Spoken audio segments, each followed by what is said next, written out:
এই দিনটোত মা health care vegan medical centre ইয়াত আজি কেন্দ্ৰ এটা শুভ উদ্বোধন কৰিছে আৰু মাঘেৰিটাৰ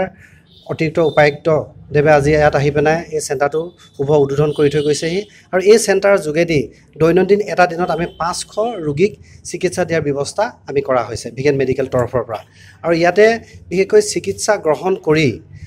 বিশেষকৈ নাৰ্ভৰ প্ৰব্লেম ইয়াতে পাইলছৰ প্ৰব্লেম চকুৰ প্ৰব্লেম কাণৰ প্ৰব্লেম পেটৰ সমস্যা গেছৰ সমস্যা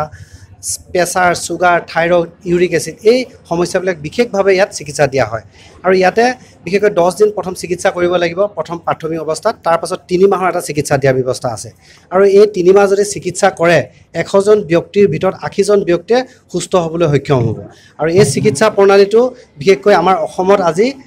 11 বছৰ প্ৰচলিত